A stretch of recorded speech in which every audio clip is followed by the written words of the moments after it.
estão ainda em busca de resposta. E isso, por sua vez, gera confusão. Isso, por sua vez, gera medo, gera ansiedade. E, em muitos casos, gera também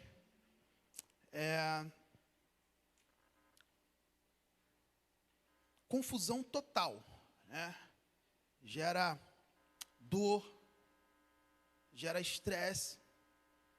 E nessa noite, eu quero trazer uma palavra para o meu e para o seu coração. Eu quero me comunicar com a sua alma nessa noite e trazer uma palavra de esperança para a minha e para a sua vida. Amém? O tema da mensagem de hoje é: nós veremos o Rei. É uma mensagem que Deus falou ao meu coração, Deus trouxe ao meu coração para os nossos dias.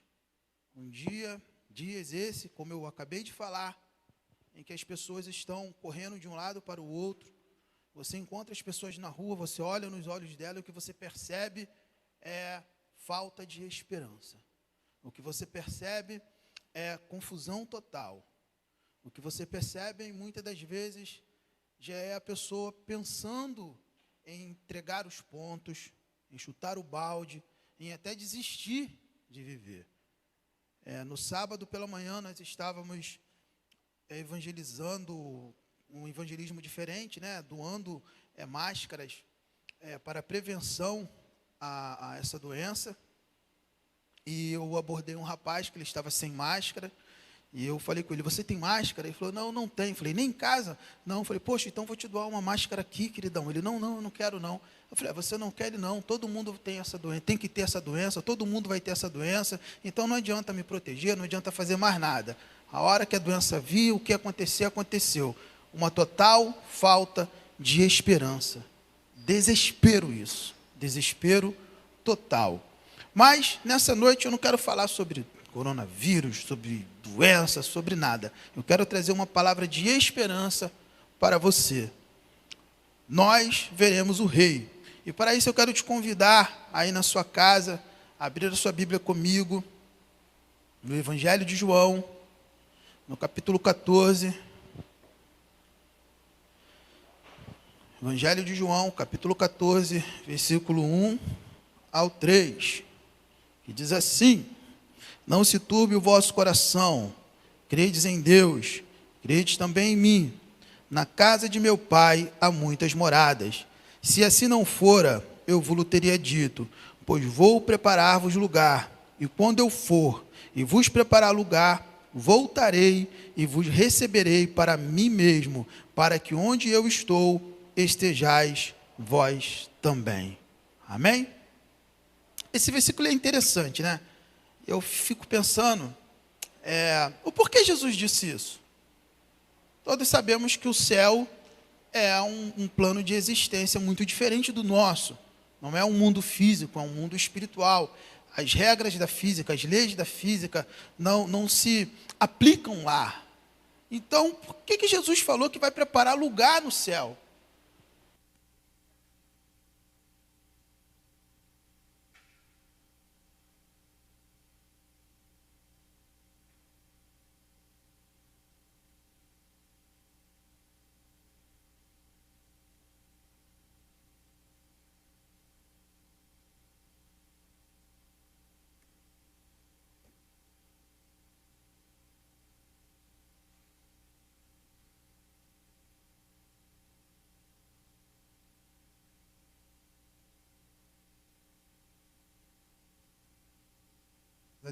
Graças a Deus, amém. Que demorou um pouquinho, que o irmão estava higienizando ali o microfone, tudo feito dentro das regras, não é isso? De saúde, para nós estarmos aqui, transmitindo esse culto dentro da maior segurança possível. Mas, como eu dizia, por que Jesus enfatiza isso? Vou preparar-vos lugar. Na casa de meu Pai há muitas moradas. É um versículo estranho, né? Considerando que o céu não é um lugar físico, considerando que o céu não é a mesma dimensão quanto a nossa, considerando que quase que toda a maioria dos estudiosos, dos teólogos, concordam que o mundo espiritual é muito diferente do nosso. As formas que nós conhecemos aqui não existem lá. né? Então, mas Jesus enfatiza isso, olha, na casa de meu pai há muitas moradas. Se não fosse assim, eu teria dito isso para vocês. Mas eu estou indo e vou preparar lugar. E quando eu for, eu voltarei e vos levarei para mim mesmo. Então, isso é muito interessante. Eu fiquei pensando, né, a respeito dessa passagem, a respeito da forma com que Jesus enfatiza essa questão de preparar lugar. Então, amados, eu cheguei a uma conclusão no meu coração, algo na minha mente, algo falou na minha mente, é que, na verdade, Jesus entendia bastante a respeito do que nós vivemos nesse mundo. O que nós passamos aqui, Jesus entendia bastante, até porque ele viveu 33 anos da sua vida aqui, do seu ministério, ele viveu aqui, e ele passou por muito, se não por tudo, e muito mais até do que nós já experimentamos hoje. Mas o que eu quero falar com você nessa noite é que quando Jesus falou essas palavras, ele pensava em mim e em você. Ele pensava em você, Gustavo. Jesus pensava em mim e em você. Você que está em casa assistindo essa mensagem hoje, Jesus pensava em você quando ele dizia essas palavras. Por que, amados? Porque eu quero te dizer uma coisa nessa noite, no meu coração, é que Jesus conhecia todas as vezes em que você ouviu exatamente as palavras que não temos lugar para você aqui. Cara, talvez você tenha a minha idade, talvez seja mais novo do que eu, talvez você seja bem mais velho do que eu, mas eu tenho certeza que você já ouviu essas palavras muitas vezes na sua vida. Não há lugar para você aqui. Pastor, que isso? Eu não lembro de ter ouvido essa palavra. Não, pois eu vou te fazer lembrar. Quando você estava desempregado, procurando emprego, você bateu em várias empresas e o que disseram para você? Não temos lugar para você aqui. Não há vagas. Não temos lugar para você aqui. Ou quando você, na época do futebol, né, a galera do futebol, e de repente alguém olhava e falava assim, pô, não tem lugar para você nesse time, fica aí, espera 10 minutos, alguém te escolhe. Aí você ficava lá esperando mais 10 minutos, ninguém te escolhia. Se você jogava a bola um pouquinho melhor do que eu, talvez você não ficava esperando tanto. Porque eu sempre era um dos últimos a ser escolhido. Eu não costumava ficar de fora, mas eu era um dos últimos. Eu ficava assim, ó, eu estou aqui, eu aqui, ó. Entende? Mas muitos jogadores de futebol têm experimentado isso ao longo da sua carreira. Chega num clube, ele pensa que vai dar certo, de repente alguém fala para ele, olha, pega a sua chuteira, não temos lugar para você aqui. Talvez você tenha escutado essa palavra, querido, nos dias de hoje. Quando você foi procurar ajuda da saúde pública, foi até um hospital e disseram, olha, não temos leito, não temos vaga, ou seja, em suma, não há lugar para você aqui. Meu Deus! Cara, eu vou mais além. Talvez você tenha escutado isso até de muitos pastores. De repente você deu problema, você gerou algum problema na igreja, e chegaram para você e disseram, olha, não dá mais para você aqui, não há lugar para você aqui. Talvez, querido, você tenha escutado isso até a nível sentimental. Teu esposo, tua esposa, um dia chegou para você e disse, olha, não há lugar para você no meu coração, estou indo embora. Ou vai embora você, pega suas coisas, vai embora, então pode ir que eu vou juntar suas coisas, amanhã de manhã vai estar aqui na varanda, é só você passar e buscar, porque não há lugar para você aqui. Cara, essa é uma frase muito difícil de ouvir. É uma frase muito difícil de ouvir. É muito doloroso alguém chegar para você e dizer, não há lugar para você aqui. Jesus, ele declara isso. Cara, pode não ter lugar para você em todos os lugares que você passou, mas há um lugar para você lá na casa do meu Pai. Eu quero começar essa mensagem nessa noite, príncipe e princesa do Senhor, te fazendo pensar a respeito disso. Talvez você tenha escutado essa frase ao longo da sua vida, Talvez você seja o ser humano na terra que mais ouviu alguém dizer que não havia lugar para você. Mas eu quero dizer para você que há um lugar para você junto à casa do Pai de Jesus. Porque Ele prometeu, vou preparar-vos lugar. Há muitos lugares, há muitas moradas, há muitos quartos, há suítes. Você não vai ficar desamparado. Mas, pastor Jorginho, você falou que Jesus conhecia isso? Sim, ele conhecia isso, porque ainda no ventre de Maria, não sei se você vai lembrar, lá no Lucas capítulo 2, versículo 7, ele ouviu alguém dizer para ele, não há lugar para você aqui. Quando Maria estava já sentindo as dores de parto, sentindo as contrações, e eles procuravam, iam até o estalajadeiro, iam até tanto pousada, tantos lugares, em nenhum lugar se achou lugar para ele. Maria e José ouviram muito as pessoas dizerem, não temos lugar, não temos acomodação, não temos lugar, não temos acomodação, ou seja, não há lugar para essa criança aqui. E Jesus nasceu em um curral, em uma manjedoura, basicamente um curral. Ou quando os moradores da sua cidade tentaram apedrejar, lembra dessa passagem? Na verdade, eles estavam dizendo, não há lugar para você aqui nessa cidade. Ou ao ser acusado por blasfema pelos líderes da nação, pelos líderes da Judéia. Na verdade, o que eles estavam dizendo para ele, olha, não há lugar para Messias aqui. Já se passaram muitos Messias por aqui. Muitos outros já se levantaram e disseram ser o Messias, disseram ser o Cristo, disseram ser o Filho de Deus. Não há lugar para mais Messias aqui. Você é blasfemo, você tem demônio. Na verdade, era isso que eles estavam dizendo, não há lugar para você. Cara, eu vou ainda mais ao extremo para dizer para você que quando a humanidade, representada pelos judeus e pelo Império Romano, crucificaram Jesus, na verdade o que a humanidade estava dizendo para ele era, não há lugar para você neste mundo. Cara, muito louco isso. Não há lugar para você neste mundo. Ou seja, Jesus sentiu na pele esse sentimento de ouvir alguém declarar, não há lugar para você. E por isso, já no finalzinho do seu ministério, ele reúne os seus discípulos e diz, olha, na casa de meu pai há muita morada, não se preocupe, não fique com o teu coração preocupado, não fique com o teu coração estressado, não fique com o seu coração melindroso. Na casa do meu pai há muitas moradas, e eu vou preparar lugar para vocês. Ou seja, príncipe e princesa do Senhor, aí onde você está, eu quero te dizer nessa noite, há um lugar para você.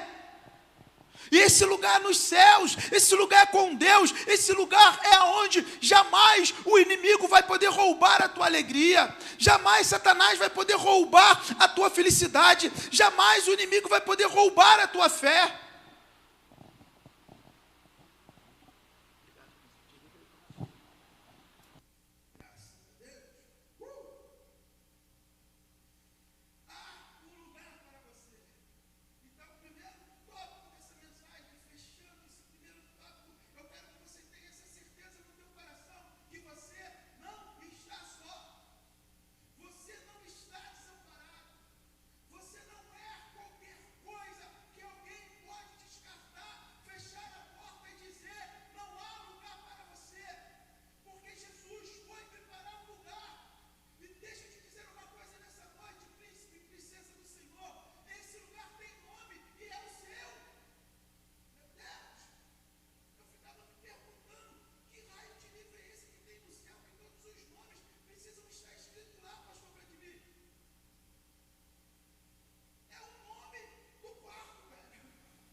Uma pousada, você viaja, chega numa pousada, aí você fala assim, eu tenho um reserva. Qual o seu nome, por favor? Me dá a sua identidade. Aí vai procurar lá, tá aqui, ó, Gustavo Gustavo Lemos Ribeiro. Está aqui o seu nome. É assim, cara. Reserva. Existe uma reserva lá no céu para mim e para você, que entregamos a nossa vida ao Senhor, que confiamos na promessa que Ele nos fez. E essa é a promessa, queridos. Voltarei. Voltarei. Após Jesus afirmar que existe um lugar preparado para cada um de nós, Ele faz a afirmativa que nenhum outro líder religioso, nenhum outro grande nome da história ousou fazer. Voltarei. Nenhum outro, pode pesquisar. Pode pesquisar, ninguém jamais declarou que voltaria, a não ser Jesus. E Ele diz, voltarei. E quando eu voltar, eu vos levarei para mim, lá para esse lugar que eu estou preparando, que eu fui preparar. Tito, capítulo 2, versículo 13, o apóstolo Paulo, escrevendo a Tito, ele chama essa promessa de a bendita esperança, ou a bendita promessa. A bendita promessa que Cristo nos fez, que voltaria. E este é o ponto, amados, em que nós precisamos nos encontrar hoje, em tempos de coronavírus, em tempos de crise, em tempos em que o mundo está perdido. Nós precisamos viver a nossa vida aguardando a bendita esperança, a bendita promessa. Nós precisamos viver a nossa vida esperando que ela se cumpra hoje.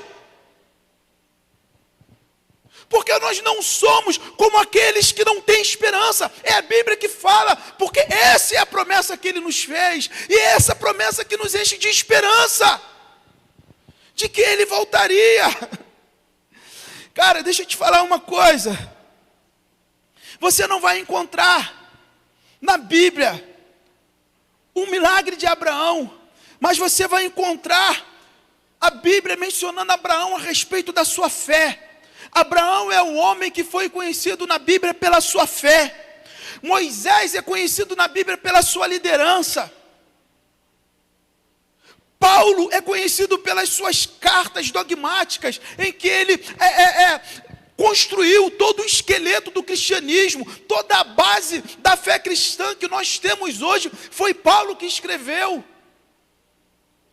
João é conhecido pelo seu grande amor, o discípulo amado. Cara, mas tem um homem na Bíblia, eu amo esses personagens estranhos da Bíblia, né?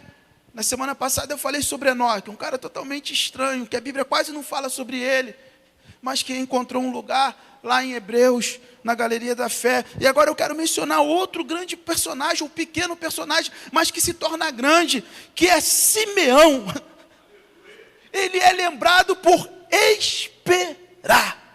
Velho, que loucura isso. Lucas capítulo 2, versículo 25, conta a história de Simeão, o homem que recebeu a promessa de Deus de que não morreria enquanto não contemplasse a glória, enquanto não contemplasse o Messias, enquanto não contemplasse o Cristo. Ou seja, ele tinha certeza que seria na geração dele que o Cristo viria, que o Messias prometido há tanto tempo se manifestaria. Ele tinha essa certeza, e a Bíblia diz que ele esperava. Velho, que loucura isso. A Bíblia conta também a história de uma outra personagem maravilhosa chamada Ana, que viveu nos mesmos dias de Simeão, e ela foi uma mulher que ela perdeu o marido muito cedo. Agora eu não me recordo exatamente, acho que com 2 anos de casada, alguma coisa assim, e viveu 80 e poucos anos viúva. E a Bíblia diz que ela orava dia e noite no templo. Ela passava dia e noite no templo, orando e adorando ao Senhor, e enquanto ela fazia isso, ela esperava. E quando você lê essa passagem, você percebe, querido príncipe do Senhor, que na verdade, essa mulher chamada Ana, ela foi influenciada pela espera de Simeão. A espera de Simeão era tão forte que contagiou essa mulher. A espera de Simeão, a forma com que ele aguardava, Eu não é esperar, pô, estou esperando. Não, cara, não tem quando você marca uma coisa com uma pessoa, algo muito importante, e vai dando a hora, você começa a ficar, toda hora você olha o relógio, vai lá, olha o celular, vai lá ver se tem alguma coisa fora do lugar na casa, vai lá ver se tudo que você preparou para receber a pessoa, aí toda hora você manda uma mensagem, e aí, tá chegando? E aí, tá vindo? E aí, tá chegando? Igual o burro do Shrek. Aí, Shrek, tá chegando? Aí, Shrek, tá chegando? Então, é esse tipo de espera, a espera ansiosa, a espera que fazia Simeão passar todos os dias no templo a ponto de influenciar Ana, que ficava 24 horas no templo ouvindo as palavras de Simeão. E o negócio é tão forte que a Bíblia diz que quando Jesus foi levado para ser apresentado, e Simeão pôs os olhos e disse: agora eu vi a glória, posso partir. Eu vi o Messias, posso partir. Irmão, pega o texto, vai ler, e você vai descobrir que Ana começou a pregar a respeito do menino. Ou seja, ela começou a dizer para as pessoas: é esse menino que Simeão estava esperando, é esse menino de quem nós temos falado, é esse menino que há 80 e poucos anos eu estou no templo orando para que ele se manifeste. Esperar. Esperar. 2 Pedro, capítulo 3, versículo 11 e 12, Pedro fala a respeito de viver esperando e apressando, meu Deus, a vinda do Senhor. Então, pastor Vladimir, não é só esperar, é esperar e apressar. É ficar mandando mensagem para o WhatsApp: cara, tu está onde? Está chegando? Está perto? Quer que eu mando Uber? Já pediu Uber aí? Não, eu mando aí, ó. Tu quer que eu vou te buscar? Não, cara, eu já estou chegando. Não tem essas pessoas chatas que marcam com você e ficam o tempo todo. É o que Pedro diz que nós temos que fazer, príncipe. Esperar e apressar a vinda do Senhor. E deixa eu te dizer uma coisa nessa noite: era assim que a igreja primitiva vivia. Esse era o estilo de vida dos cristãos do primeiro século. Mas infelizmente os anos se passaram e nós fomos nos apaixonando pelo mundo. Esquecemos aquela palavra tão forte que Jesus nos recomendou: olha, filhinhos, não vos conformeis, não vos conformeis, não se conforme. Mateus capítulo 24, versículo 36, 42, 44, Jesus diz que voltará quando muitos não estiver esperando. Olha só que contraste.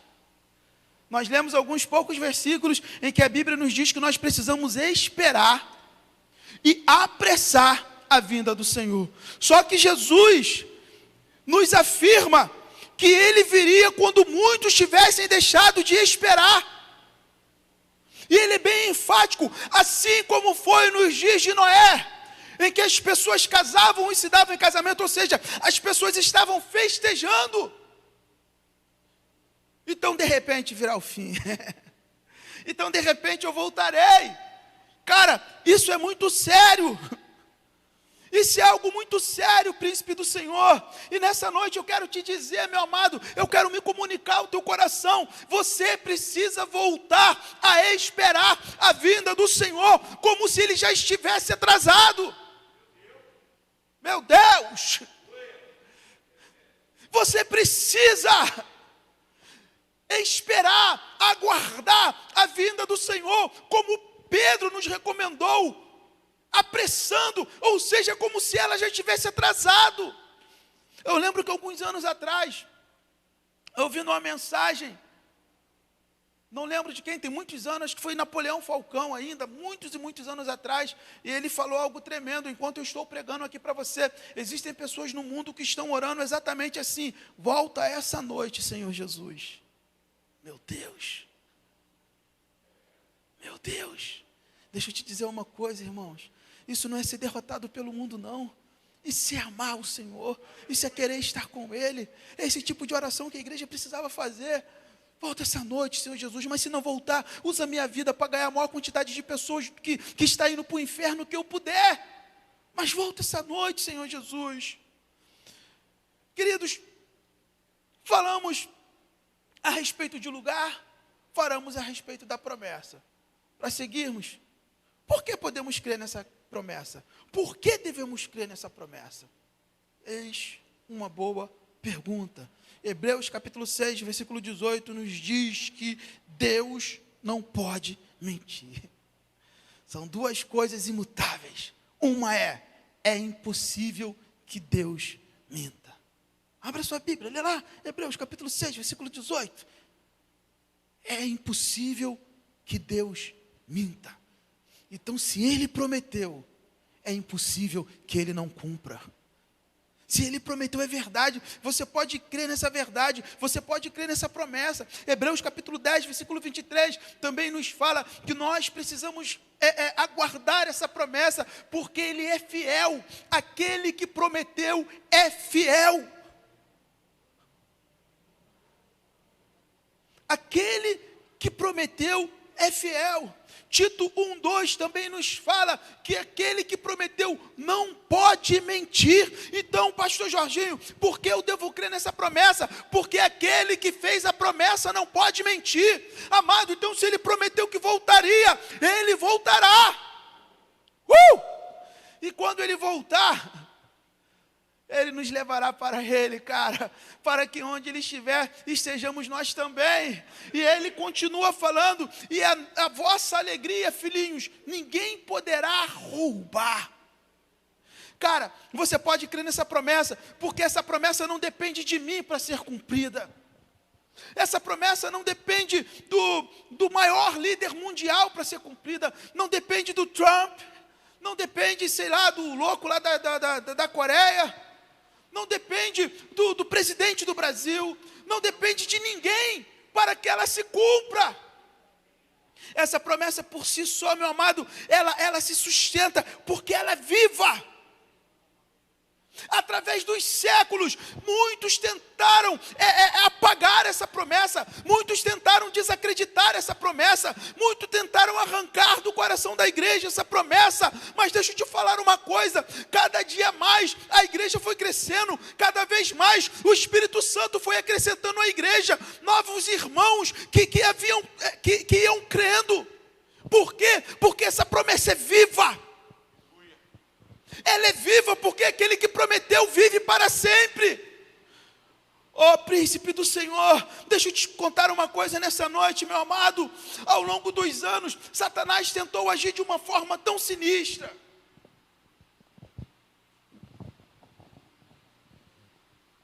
Glória a Deus. Aleluia. Satanás tentou apagar essa promessa de uma forma tão sinistra. Como apagar uma coisa que é importante na história? Como? Destruindo todos os escritos que mencionam ela. E ao longo dos anos, milhares de Bíblias foram lançadas na fogueira, príncipe. Pesquisa. Você vai descobrir que Fidel Castro, aqui pertinho de nós, todos os anos queimava milhares de Bíblias. O comunismo queimou milhares de Bíblias pelo mundo.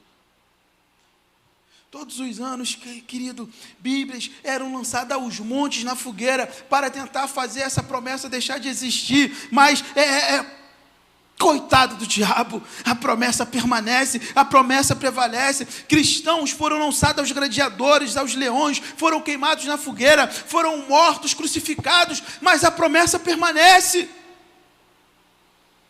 Reinos surgiram e deixaram de existir, dinastias começaram e desapareceram, reis começaram a reinar e deixaram de reinar, mas a promessa permanece. O mundo mudou, a tecnologia surgiu, o homem foi até a lua, nunca mais voltou, mas a promessa permanece. Podemos crer, meu amado, nessa promessa, querido, porque aquele que fez a promessa, ele morreu. Mas diferente de todos os outros, ele ressuscitou, conforme ele mesmo prometeu. Lembra? A minha vida eu a dou, porque ninguém tem poder de tirar, porque eu tenho o poder de tornar a tomá-la. Cara, por que o teu coração está turbado? Porque você está triste? Porque teu coração está magoado? Porque você está desesperado nessa noite? Existe uma promessa poderosa, cara. A promessa de que Jesus Cristo voltará. Me lembrei agora do Jesus Cristo voltará, o profeta de Nova Iguaçu, que durante muitos anos ele andou pela cidade de Nova Iguaçu com uma única pregação: Jesus Cristo voltará. E eu vim nessa noite para te dizer isso: Jesus Cristo voltará. Romanos capítulo 6, versículo 5 ao 9 diz: porque se formos unidos com Ele, vamos ler rapidinho, Vamos lá, Romanos capítulo 6, abra aí sua Bíblia comigo. Versículo 5 ao 9 diz: porque se formos unidos com ele na semelhança da sua morte, certamente os seremos também na semelhança da sua ressurreição. E sabendo isto, que foi crucificado com ele o nosso velho homem, para que o corpo de pecado seja destruído, e não sirvamos o pecado como os escravos, porquanto quem morreu está justificado do pecado. Ora, se já morremos com Cristo, cremos que também com ele viveremos. E sabedores de que, havendo Cristo ressuscitado dentre os mortos, já não morre, a morte já não tem domínio sobre ele. Ou seja, meu amado, se a morte já não tem domínio sobre Jesus, que morreu e ressuscitou, você que está junto com o Senhor, você que está juntado com o Senhor, você que está alinhado, você que está nascido em Cristo, a morte não tem poder sobre você. 1 Tessalonicenses 4,14 diz, vamos lá também, 1 Tessalonicenses 4,14, rapidinho, meu Deus, segura aí, irmão.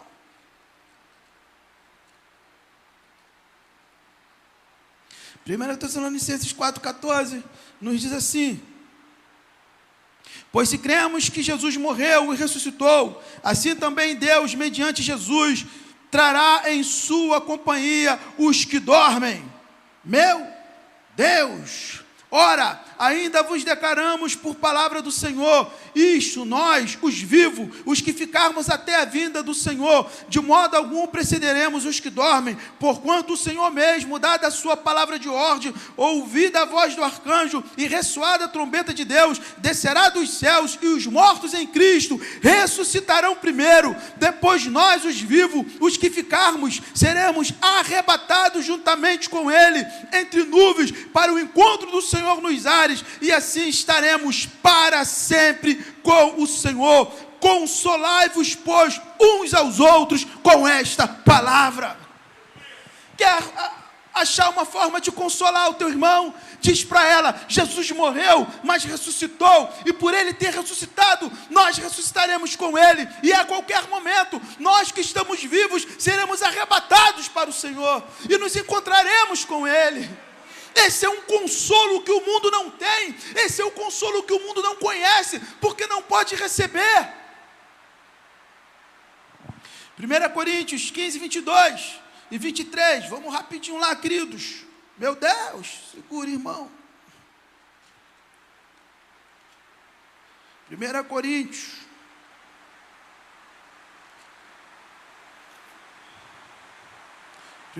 15, 22 e 23.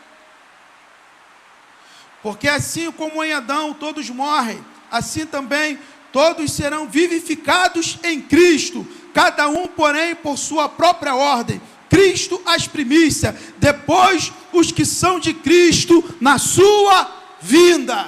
Cara, quer prova maior do que essa, de que você pode crer nessa promessa? Alegra o teu coração, príncipe. Não se desespere, meu irmão. Não fique aí em casa achando que o mundo vai acabar amanhã, porque se acabar, nós estaremos com o Senhor. Ele voltará, príncipe do Senhor. Apocalipse 22, versículo 4, nos diz isso, que nós o veremos. Nós o veremos. Vamos lá, Apocalipse 22, 4. Estou correndo, querido, estou precisando usar bastante a Bíblia, para que essa palavra fique firme, gravada, incrustada na tábua do teu coração. Contemplarão a sua face, e na sua fronte está o nome dele. Nós veremos o Rei. Nós veremos o Rei. Ó príncipe do Senhor, nós o veremos. Nós o veremos. Essa é a certeza que nós temos, essa é a promessa que ele nos deu, e essa promessa, não há diabo endemoniado, derrotado do inferno, capaz de roubar ela do meu e do teu coração. Não há quem possa impedir essa promessa de se cumprir. Essa promessa está amarrada em nós. A certeza de que em breve Jesus voltará. E o apóstolo Paulo fala a respeito daqueles que dormem, príncipe. E isso é maravilhoso. de maneira nenhuma nós precederemos eles. Eles chegarão primeiro no Senhor. E quando fala disso, eu me lembro de Estevão, o primeiro mártir que morreu apedrejado. Depois Tiago, que teve a sua cabeça decepada. Pedro foi crucificado de cabeça para baixo. Ao longo da história, tantos homens e mulheres sofreram o mais duro do flagelo, da injustiça humana, o mais duro golpe do diabo, tentando fazer essa pessoa negar a sua fé. Mas isso é que é maravilhoso, que a Bíblia diz lá no livro de Apocalipse também, que eles não amaram a sua vida, mesmo estando diante da morte, e por isso derrotaram Satanás.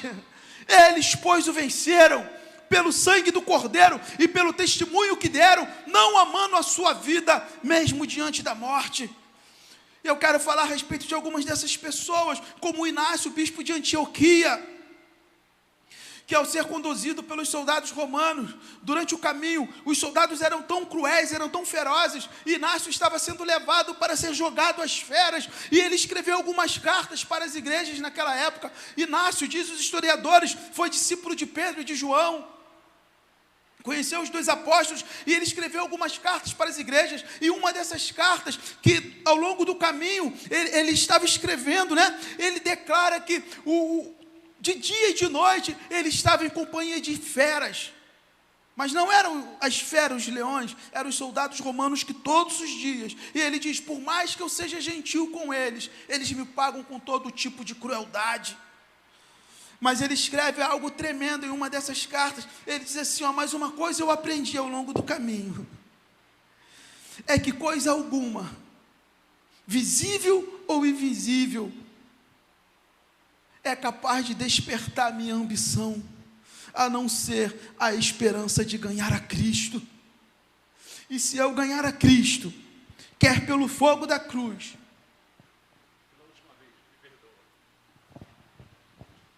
graças a Deus, recapitulando aqui, Inácio, bispo de Antioquia, ao ser conduzido para ser lançado às feras, ele passa por um longo caminho. Ao longo desse caminho ele escreve algumas cartas para as igrejas. Diz os estudiosos que Inácio, ele foi discípulo de Pedro e de João. E uma dessas cartas ele declara que ele estava dia e noite em companhia de feras. Mas ele se referia aos soldados romanos. E ele diz, mesmo quando eu sou gentil com eles me pagam com crueldade. Cara, tremendo isso. E ele diz algo muito forte, ele diz assim, olha, mas isso me ensinou uma coisa, é que nada, coisa alguma, seja visível ou invisível, ou seja desse mundo ou de outro mundo, é capaz de despertar a minha ambição, a não ser a esperança de ganhar Cristo, quer pelo fogo, ou quer pela cruz, ou quer pelas feras. Se eu ganhar a Cristo, vai ser a glória, irmãos. E diz ainda a história que quando ele chegou e lançaram ele às feras, ele gritou, olha, solte logo as feras. As pessoas diziam, você quer negar Cristo? Vamos te dar uma chance. E ele gritou, não, mande logo as feras, deixa que venham. Eu tenho certeza, querido, que naquele momento, quando soltaram os leões, ele acordou diante do Senhor. Eu quero falar um pouco com você sobre Policarpo, bispo de Esmirna, que foi ordenado pelo governador que blasfemasse de Cristo. Policarpo, você quer viver? Só blasfema uma vez. Só blasfema uma vez. Mas a resposta desse homem, cara, me fez chorar quando eu li. Todas as vezes que eu li a resposta de Policarpo, ele diz assim para o governador, olha, eu tenho servido a Cristo por 87 anos, e ele nunca me fez mal. Como posso agora blasfemar contra o meu Salvador? E ele grita, deixa os leões virem. Cara, isso é tremendo. Eu poderia falar sobre Germano, o jovem, que na hora da sua morte, muitos se converteram pelo seu testemunho diante da morte. As pessoas se levantavam e diziam, eu quero ter essa mesma fé que esse homem tem. Eu quero ter a certeza de uma vida após a morte que esse jovem tem. Ou de Justino, filósofo, cara, que na hora da sua morte ele começou a gritar em voz alta, estou indo me encontrar com o meu meigo e sublime Jesus, estou indo me encontrar com o meu meigo e sublime Jesus. Oh, alabachurianda, leprova. Ou da mulher chamada Brandina, uma escrava, que a história diz que os torturadores se cansaram. Ele sabe que uma pessoa se cansar de torturar alguém, e ela gritava: Jesus, estou indo. E eles torturavam, ela dizia: não pare, Jesus, estou indo. Cara, faltar-me-ia tempo para falar a respeito de homens como Átalo de Pérgamo, Potimo, bispo de Lyon, ou de Perpétua.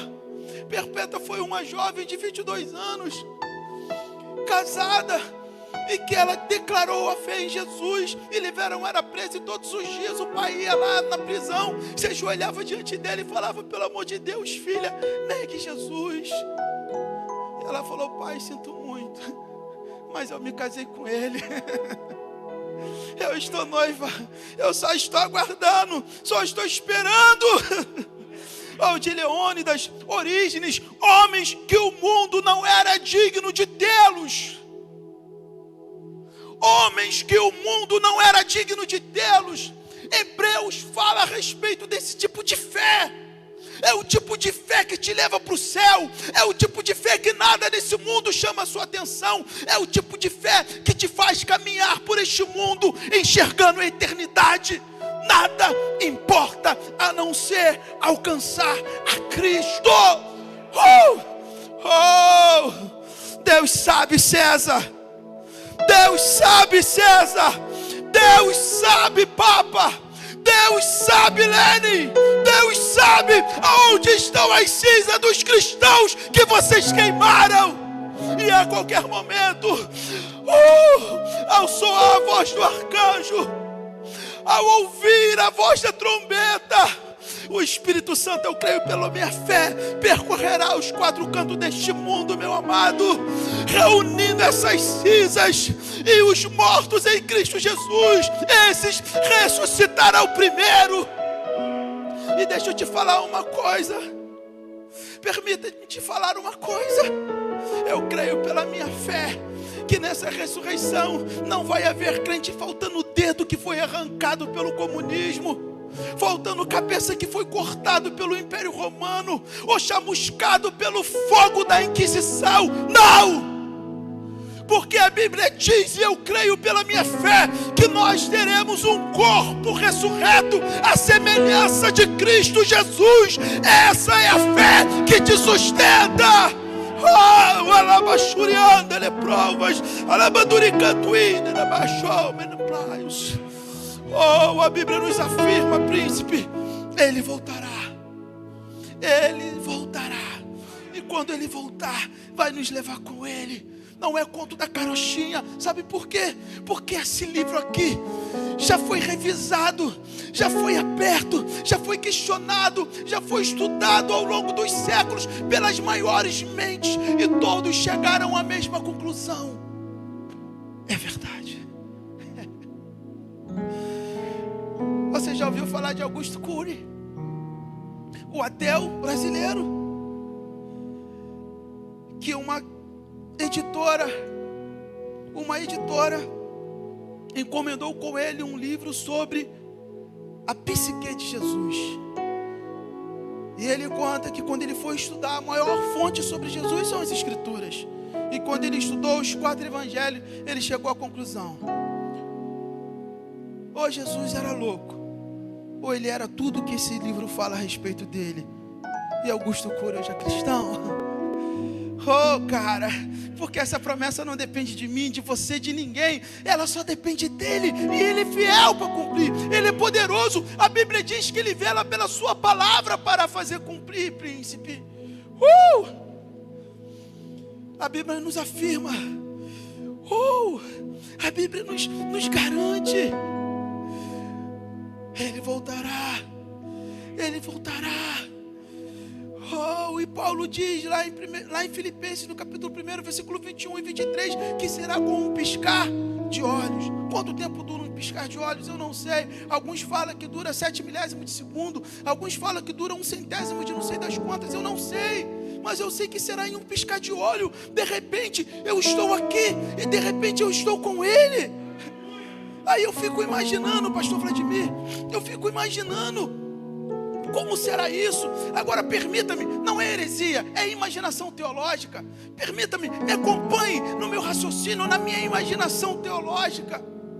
Como será isso? 7 milésimos de segundo, pum! A igreja toda reunida. Cara, já pensou? Eu vou olhar, vou ver Paulo ali, vou ver Tiago, vou ver João, vou ver pelo Policarpo, vou ver Justino, vou ver tantos crentes, tantos que já foram, tantos que amaram o testemunho diante do Senhor. Mas nenhum deles vai importar, Gustavo, porque os meus olhos vão estar procurando o noivo. Onde ele está? Onde ele está? Cara, esse é o encontro da noiva com o noivo, o que a Bíblia chama de bodas do Cordeiro.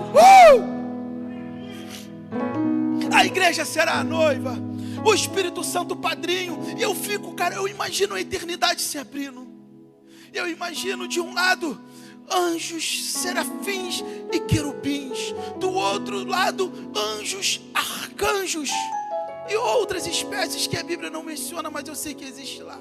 E aquele corredor enorme, e a noiva, a igreja, crente de todas as épocas, de todas as tribos, de todas as línguas, de todas as nações, branco, preto, mulato, cafuso, índio, baixo, alto, asiático, pobre, rico, não, todos são a noiva. E o Espírito Santo conduzindo. Aí eu imagino, cara, eu me lembro do Salmo 24 nessa hora. Eu imagino a igreja cantando: levantai, ó portas eternas, levantai, ó umbrais eternos, para que entre o Rei da Glória. Eu imagino os anjos perguntando, sabe aquela pergunta? Quem é este Rei da Glória? E a igreja responde o Salmo 24 ainda: o Senhor forte e poderoso, Ele é o Rei da Glória, Ele é o Rei da Glória. E nesse momento, irmão, eu imagino a cortina, o véu da eternidade se rasgando, e de repente surge de entre o véu aquele que era antes de Moisés, aquele que era antes de Adão, aquele de quem a Bíblia fala que o livro estava escrito, que o nome dele estava escrito lá na eternidade ainda. E ele vem. Cara, não é heresia o que eu vou falar, espere. Não será o Jesus, profeta da Galileia, carpinteiro, que eu verei. Será o Jesus Cristo ressurreto entre os mortos, Senhor dos senhores, Rei dos reis. Porque o Jesus, profeta da Galileia, a Bíblia diz, não tinha parecer nem formosura. Mas o Cristo ressurreto, o apóstolo Paulo declara que ele é mais belo do que 10 milhares. A respeito dele, João nos escreve lá da ilha de Patmos e diz que eu ouvi uma voz como de muitas águas, e quando me olhei para ver quem falava comigo, faltou força e caí como morto. Ele me tocou e disse: não temas. E quando eu olhei para ele, eu, João, chorava muito, porque os seus olhos eram como chamas de fogo, os seus pés eram latão reluzente, os seus cabelos eram brancos como a neve, o seu rosto era como o sol, um cinturão de ouro sobre o seu ventre, da sua boca uma espada afiada, na sua coroa, na sua cabeça uma coroa. Irmão, quando eu leio isso, eu entendo que a feiura deu lugar à formosura, as dores deu lugar à glória, as lágrimas deu lugar à glória. No lugar da coroa de espinho, hoje ele tem uma coroa de glória. No lugar da cruz, ele está sentado sobre o trono. O ministério de louvor pode vir em nome de Jesus. Oh, cara, imagine isso. O céu será maravilhoso. O céu será maravilhoso. E o céu não será maravilhoso apenas pelaquilo que tem. O céu será maravilhoso pelaquilo que não existe lá. Como é, pastor Jorginho? No céu não existe coronavírus. No céu não existe o pecado. No céu não existe a morte. No céu não existe a dor, a vergonha. No céu não existe lágrima. O mundo está conhecendo lágrimas. mas no céu não existe lágrimas, porque a Bíblia diz que o Senhor limpará dos nossos olhos todas as lágrimas. Oh, irmão, eu não sei se ao alcance da minha voz no celular, ou se você passou pelo YouTube e encontrou essa mensagem e você estava afastado, distanciado do caminho do Senhor. Eu quero te convidar a voltar hoje. Não é por medo, é por amor. Não é por desespero, mas é pela certeza de que você verá o Rei. Nós veremos o Rei e o veremos como Ele é. O Ministério de Louvor vai cantar uma canção. Eu quero orar por você. Compreendo os teus caminhos, mas te darei a minha canção. Doces palavras te darei.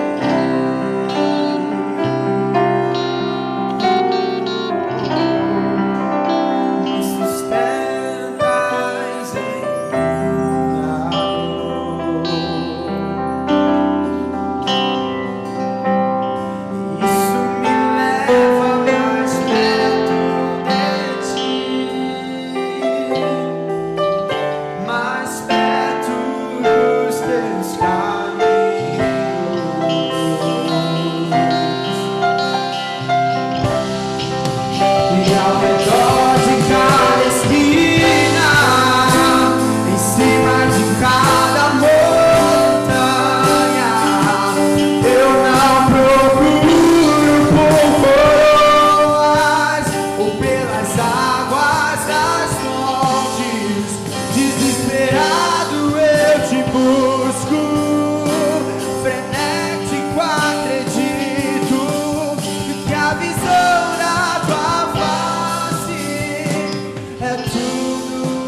Jesus.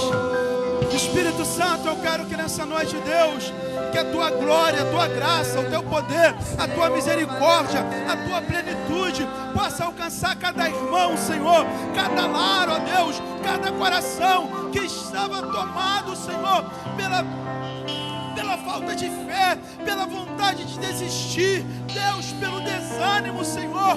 Pai, que o Senhor vá de encontro a essa pessoa agora e que ela seja renovada, restaurada, revivificada em Ti, pela promessa que o Senhor nos fez. Espírito Santo, começa agora a arrancar toda mágoa, começa a arrancar toda dor, começa a arrancar todo pensamento de morte, começa a arrancar, ó Deus, todo pensamento contrário, em nome de Jesus. Como igreja, nós ordenamos toda ação do inferno no campo de batalha da mente. Nós ordenamos a derrota em nome de Jesus. Em nome de Jesus, nós liberamos a mente de Cristo sobre você. Nós liberamos a mente de Cristo sobre você. Nós liberamos um coração de coragem, de fé, de amor, de gozo do Espírito Santo. Receba em nome de Jesus. Receba em nome de Jesus. Graças a Deus. Quando o grande dia chegará, eu cantarei, eu cantarei, eu cantarei. Amém? Obrigado, graças a Deus. Queridos, nós continuamos na campanha, meu Deus, de oração às 22 horas. Vamos bombardear o mundo espiritual. As nossas batalhas são vencidas no céu. É do céu que vem a última palavra. É do céu que vem a palavra de cura.